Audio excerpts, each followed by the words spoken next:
जाकी रहे भावना जैसी, प्रभु मूरत देखी तिन तैसी।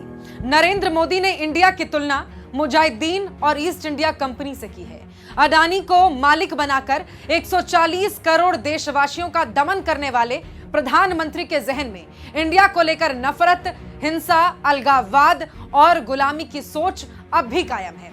ऐसा कहते हुए मोदी जी उस विनायक दामोदर सावरकर को भूल जाते हैं जिसे ईस्ट इंडिया कंपनी से पेंशन मिला करती थी, जिसके विचार जिन्ना से मिलते थे, जिसने अपनी किताब हिंदुत्व में सबसे पहले द्विराष्ट्र सिद्धांत का जिक्र किया था। मोदी उस श्यामा प्रसाद मुखर्जी को भूल जाते हैं जिन्होंने ईस्ट इंडिया कंपनी के साथ मिलकर बापू के भारत छोड़ो आंदोलन का विरोध किया था। यह आगामी चुनाव में मिलने वाली हार का खौफ है कि उन्हें इंडिया में पीएफआई और ईस्ट इंडिया दिखता है।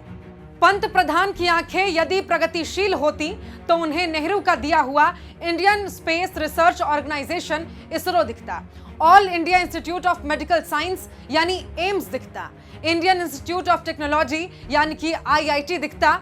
मोदी को देश से मोहब्बत होती तो उन्हें इंडियन आर्मी दिखती, आईटीबीपी दिखता, इंडियन नेवी दिखती, देश को गति देने वाले आईएएस, आईपीएस, आईएफएस, आईआरएस दिखते। लेकिन मोदी के आइडिया ऑफ इंडिया में नफरत, हिंसा और दंगा के अलावा कुछ और है ही नहीं। मोदी के नेतृत्व में इंडिया की बर्बादी के अलावा कुछ शेष नहीं दिखता। अब मोदी सरकार चाहकर भी अपनी नाकामी नहीं छुपा पाती है। उनका skill India, digital India, make in India, Khelo India पहले ही फ्लॉप हो चुका है। न्यू इंडिया के नाम पर जनता से किया गया छलावा भी अब सबके सामने आ चुका है। अब देश ये जान चुका है कि उनके भीतर की नैतिकता मर चुकी है। उन्हें इंडिया में भारत के लोग नहीं नजर आते, मणिपुर नहीं नजर आता, इंडिया के युवाओं का भविष्य नहीं दिखता, इंडिया की महिलाओं पर हो रहे अत्याचार पर वो चुप्पी साध लेते हैं, उन्हें इंडिया के दलितों का उत्पीड़न नहीं दिखता।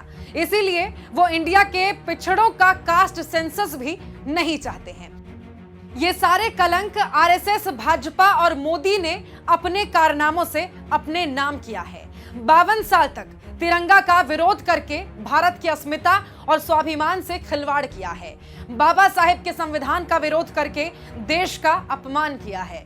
भाजपा ने समय समय पर देश के साथ गद्दारी की है। इनका एक नेता ध्रुव सक्सेना आईएसआई एजेंट निकला था। इनकी मातृ संस्था आरएसएस के प्रदीप कुरुलकर ने रक्षा विभाग से जुड़ी ना जाने कितनी जानकारियां पाकिस्तान को दे दी। इनका एक नेता निरंजन होजाई आतंकवादी फंडिंग में पकड़ा गया। यही इनका असली चाल, चरित्र और चेहरा है। लेकिन याद रखिए मोदी जी, इंडिया का मतलब भारत है। हम भारत के लोग हैं।